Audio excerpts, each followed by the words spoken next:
Welcome back to another episode of Harmonious at Lunch, the show that fuels your business success. I'm Brandon Gano, your host and guide through the world of harmonious business growth.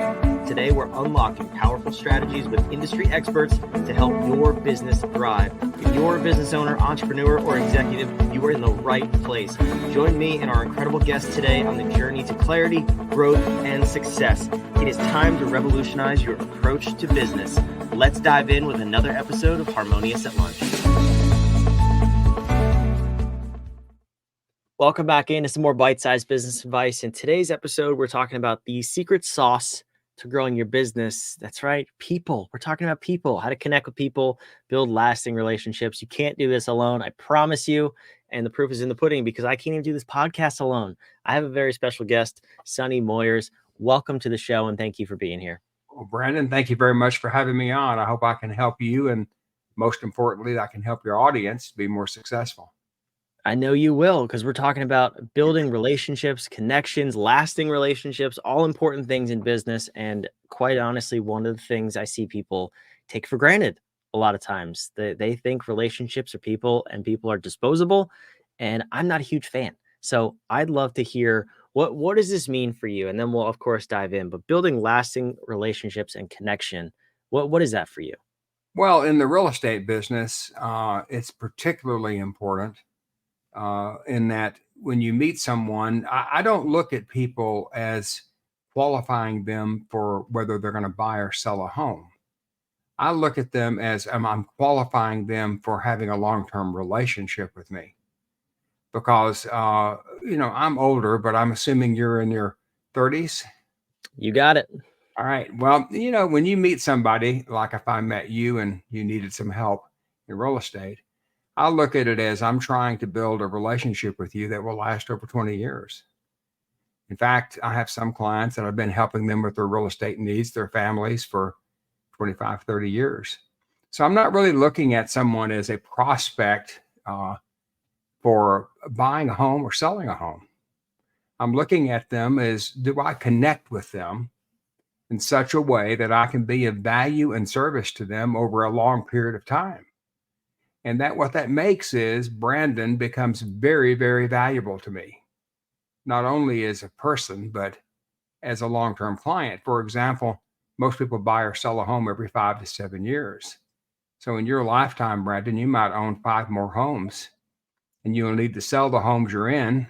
And you also have a sphere of influence. And as a podcast host, I'm sure you know a lot of people. So if you refer people to me and from your sphere of influence, I could have 15 or 20 transactions with you and your sphere of influence over the next 25 or 30 years. And 25 transactions is a lot of revenue for my company. But more importantly, it's meeting a lot of great people. Because when you recommend someone to me, they come in what I would say is warm. They come in having a positive position rather than me having to convince them that I'm a good guy or a good realtor or whatever the case might be. So relationships are everything in real estate. In fact, I think many of our business was built on having long-term relationships with people who wanted to refer their friends, family, their sphere of influence because they wanted to share the great services we provide with others. So interpersonal relationship management, building that relationship with you where you trust us. And it starts with convincing you through action and words that my primary goal is to help you and put you first in all matters. And I never want to be perceived as a product salesperson. I want to be perceived as a consultant to you, as an advisor to you, as a trusted advocate for you. And so that's the difference between what I do and what a typical real estate agent might do. I don't look at transactions.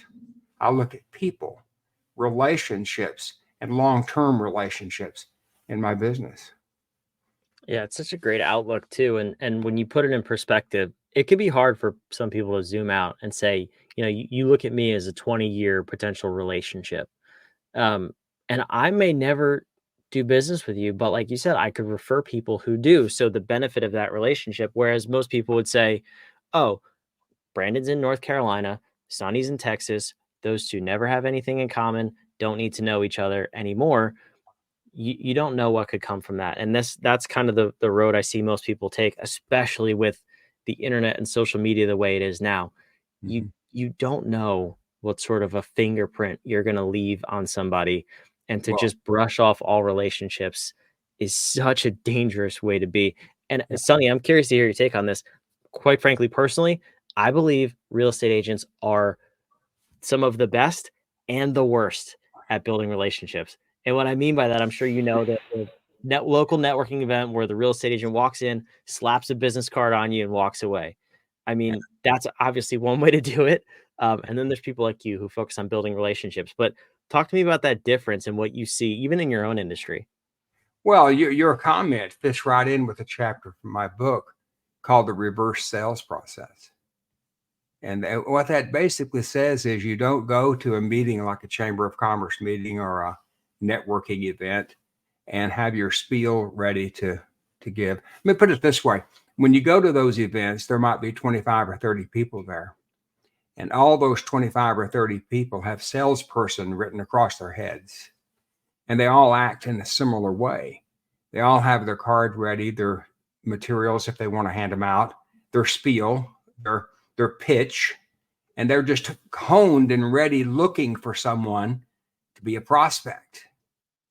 And when I go to a meeting like that, I care about you written on my head rather than the salesperson.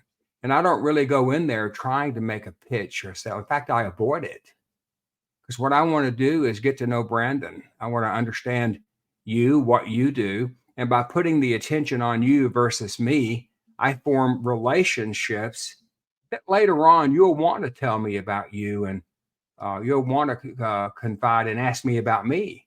That's part of that whole concept of self-disclosure and reciprocity. So when I go to an event like that, I do the very opposite. I don't sell. In fact, I connect. And what I hope to connect with is someone who's not only fit for a relationship with me, but also someone who is a social connector. If you've read much about Malcolm Gladwell's writings in his books, the connector concept is real important. And the connector is somebody who collects friendships and relationships, like some people cannot collect baseball cards or antiques or something. And they know everybody, and everybody knows them. Well, when you can meet somebody at a networking event who's a connector, and you can connect with them, you open up the opportunity to help a numerous number of people. So I don't go into those events trying to sell anything. In fact, that's the last thing I want to do. If you've been to an event where you're talking to someone and their eyes are drifting over your shoulder and they're looking for that next person that they could target, and you really know they're not really paying any attention to you, right? And so you're just kind of like, okay, here we go again. Well, I want to focus on you, Brandon, not the other people. And when I'm talking to you, I want to give you 100% of my attention, and I want to find a way to connect with you. Now, when you're ready to move on, you'll send me a signal of some kind. It could be looking around or whatever it might be. And I'm going to be a very important observer of people. And that's really a critical part of sales, is not being a salesperson. In fact, I tell people my book isn't about sales. It's about how not being too salesy. I don't mean pushy. Okay. I don't mean, I'm not talking that term, although it is, you've always met the salesperson who's pushy, right?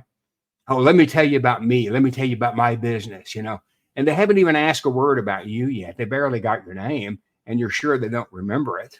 Okay. So it's the opposite of that. And that's why I call it the reverse sales process. I love this methodology, this take on it too. But you're also talking about principles that are psychological. I mean, there's a lot at play here. It's not just being good at conversation. So unpack this for me from the psychological perspective. Yeah. What is going through your mind when you're talking with somebody, networking and building relationships?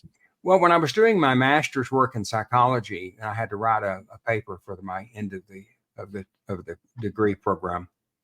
I had discovered a concept called self-disclosure and reciprocity by a psychologist named Sidney Girard. And Gerard was a psychotherapist who wrote about the process of getting to know patients, getting patients to disclose, getting them to tell you what their problems are. And I said, is there a relationship between this concept and business? I mean, at the end of the day, what I'm trying to do is get to know Brandon well enough that you will share with me your needs, your problems, your concerns, and then I can solve that problem. And as a result of solving that problem, you like me, you connect with me, and you depend upon me. Okay. And that's really the heart of really selling is so getting someone to disclose. And so Gerard basically said to the other person, when he wrote this, the other person, we are a mystery. They don't know what we might say or what we might do, and therefore they remain on guard when they're in our presence. So in essence, everybody wears a mask. Okay. Now you have a very thin mask on, Brandon.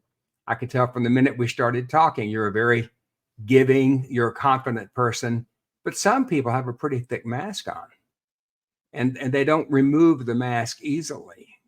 Okay. So self-disclosure reciprocity is about sharing enough of you to make the other person feel comfortable to drop or remove the mask. And that ties into a third concept called the onion skin theory of interpersonal communications. And that if you picture an onion and the outer layer of the onion is that communications of how are you this morning?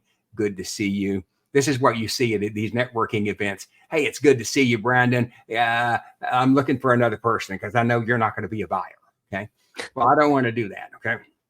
So I want to really focus on you and I want to tear away the outer layers of the onion and peel it back so that you're willing to share with me. And that's part of this concept of removing the mask.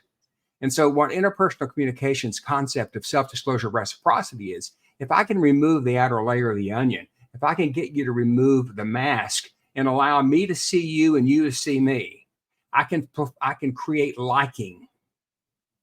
Because it's very difficult to have someone like you if they don't know you. Okay. But I've really got to get you to reciprocate with disclosures. And so my book is a lot about psychology because this need to reciprocate when disclosed to is not a choice.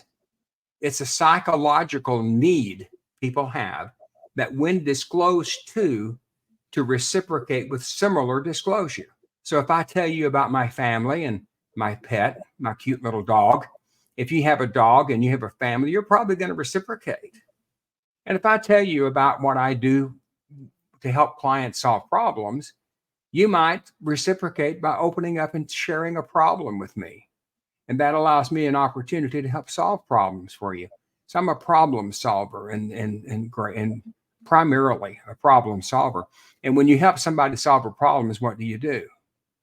You create trust in a relationship because you help me with something. Okay. If I come across as just wanting to sell you something, you're not only going to keep the mask up, you're going to push me away because you don't want to be sold to. You want to be related to and connected with. Yeah. So when you're talking about peeling away someone's mask and also disclosing about yourself, how do you make sure you don't cross that line? Because we've all talked to people who come up to you and immediately third sentence is how their grandma died 3 years ago. And you're like, what are we even talking about? Yeah. That's way too much on the first date. And then also the other side of that is asking about them. How do you make it not feel like an interrogation? Yeah. Where do you find that balance? Yeah, there's an interesting concept called the passing stranger effect. And this is similar to what you're talking about. When you meet someone in a bar, a restaurant, a sporting event, and you're never going to see them again, you would tend to be more disclosing because you have no fear. Okay. But when someone comes up to you and starts disclosing too much personal information, there's something called a retreat mechanism. And that's where you were doing. You were saying, oh, no, I'm going to retreat from this. I don't want to hear this. I don't want to know about your marriage. I don't want to know about what happens, bad things that happen to you. I'm not going to, I'm not ready for that.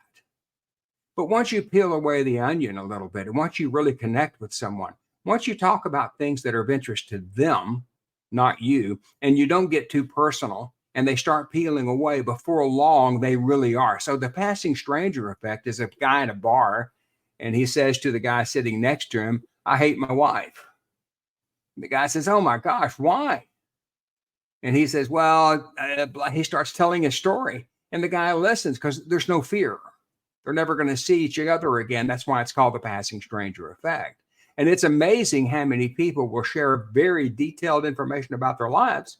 And I'm sure this may have happened to you. You know, when a lady goes to the hairstylist and the hairstylist starts talking to her, next thing you know, they're sharing all kinds of information, right? But because they're not worried about being hurt, they're not worried about that. So what Gerard basically said was, when you have a patient who's in a very dire situation and the psychotherapist discloses, the patient gradually reciprocates with similar disclosures until the mask is removed and the onion is peeled, and then they trust, and then they can relate, and then the patient is willing to explain to the psychotherapist why they have a problem, what they're feeling, what their needs are, and the psychotherapist can help them. Well, I took the very concept in this master's thesis that if you applied that to business, would it also work? And so what I said was, yes, as long as you don't disclose too quickly, and as long as you disclose appropriately, okay? And then you peel away the onion a little bit at a time. You certainly wouldn't cut the onion in half and go straight to the core, right? Which is what you were describing, okay?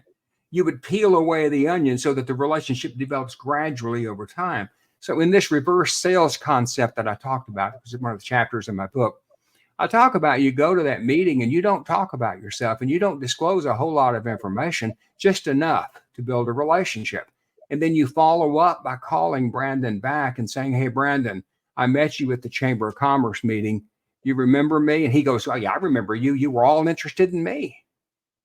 And then you say, well, listen, I'd like to learn more about you and your business. How about if we meet for tea or coffee at the Starbucks or whatever, and let's just get to know each other better. And he goes, well, I'm not afraid of you because you didn't try to sell me, and I'm not expecting you to come in, start throwing your pitch at me, okay? Your highly honed and practiced sales pitch.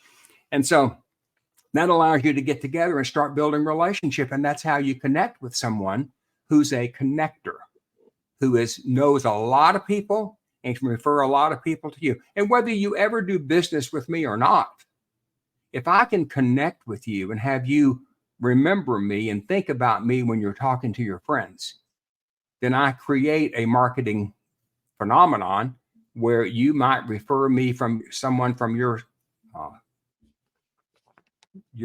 network of people.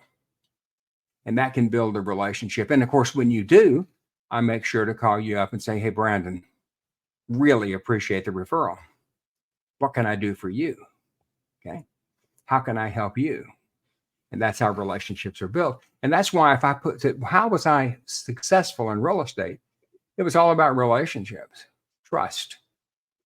I know that word fiduciary relationship is a very important word.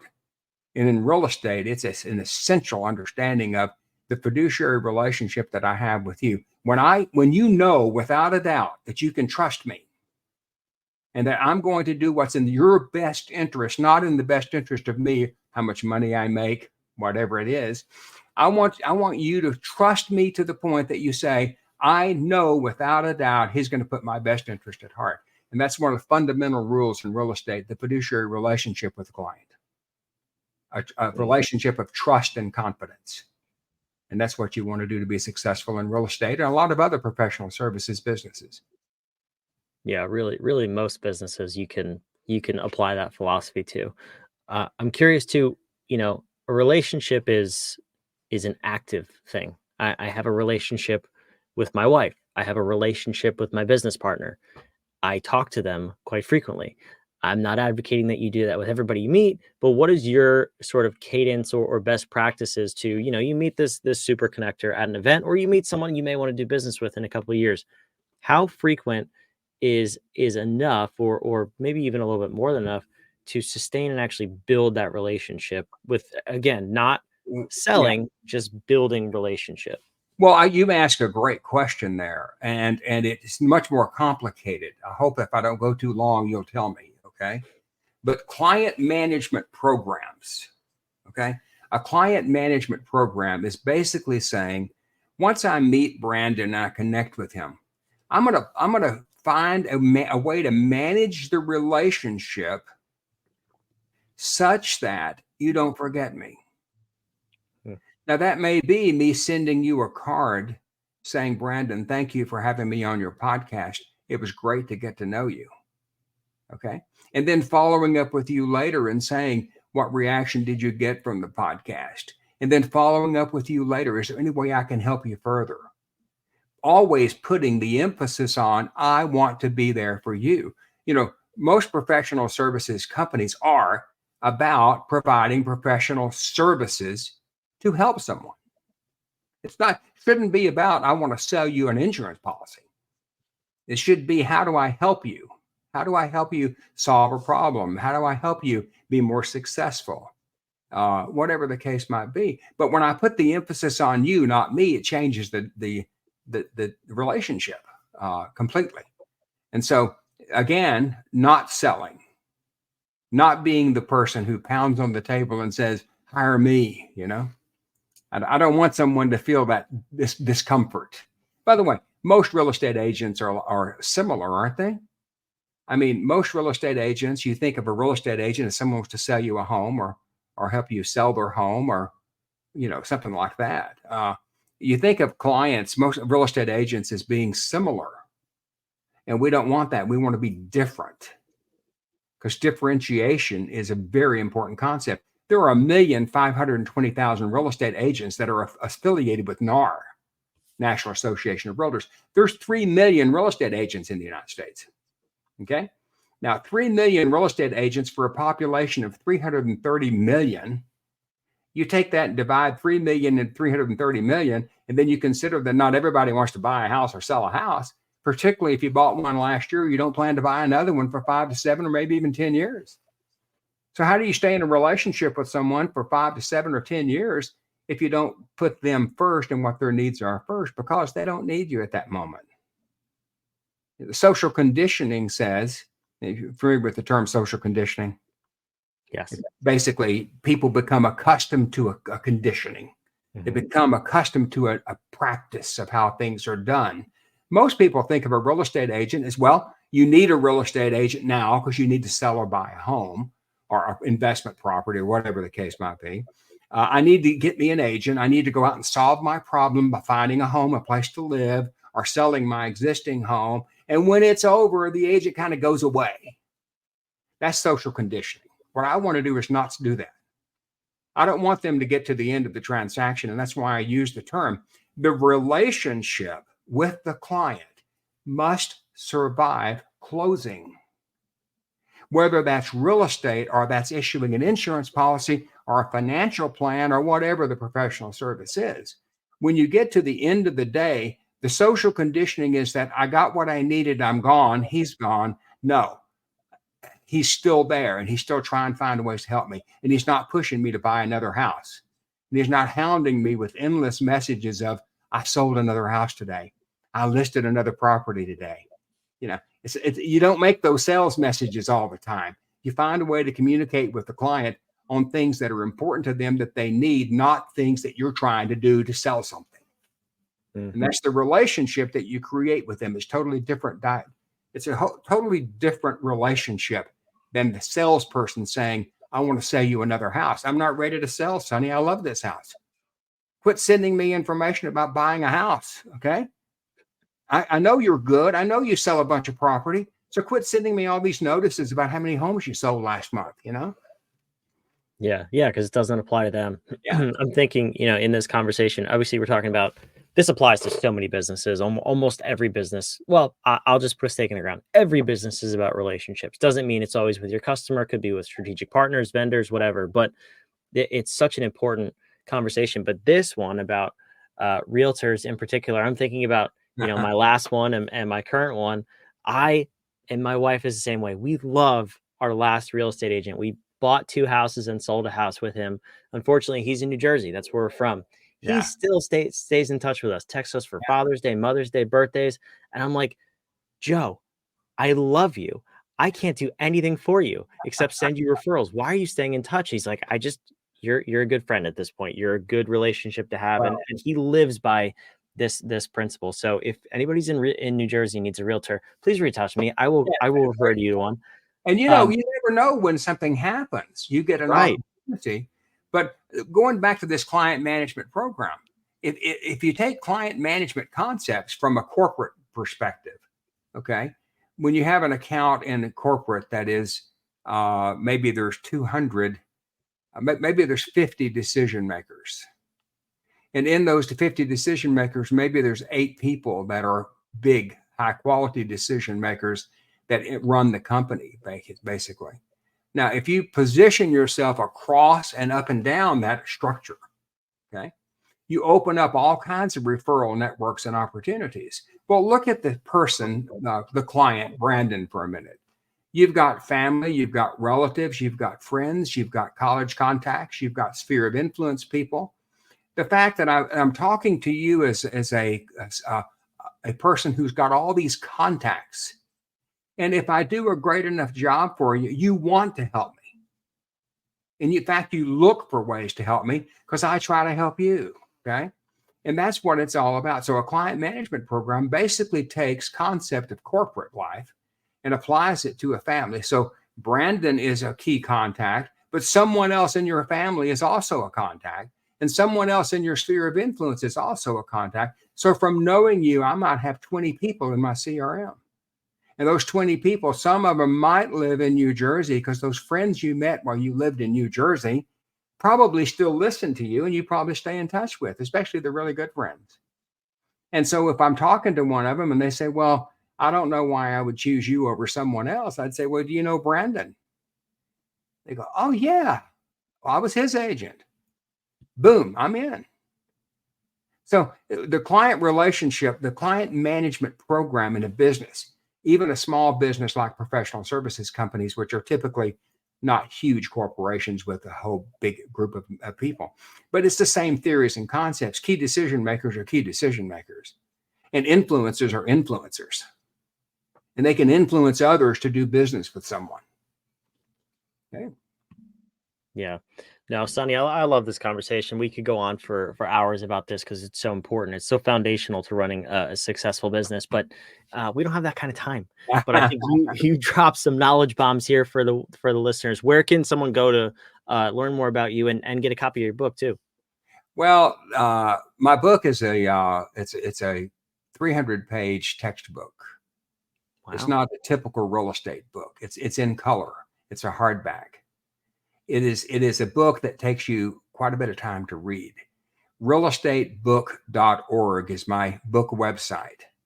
However, it's also on Amazon and a lot of other retailers, so you can go there and get it. If you order from realestatebook.org, I'll send a signed copy to you. Okay. It's also, I have a channel on YouTube called at AREP, Architecture Real Estate Practice, AREP 2023. And you can go there. You can also just go on YouTube or any of the channels and look me up because I've got probably 20 hours of content on the internet right now. And then, of course, you can go to my real estate website at sonnymoyers.com. And then LinkedIn. I've got about 8,000 people on LinkedIn that I'm connected with. So if you, I'd love to connect with you, Brandon, on LinkedIn. I think that's a very important thing because it's across the world, you know, and getting to know people all over the world is really important because that's just good business. Okay? Yeah, that's fantastic. Sonny, I'm shocked that you have so many connections on LinkedIn. That doesn't seem like you. Well, you know, I try to help people, and you can't help people if you don't know them.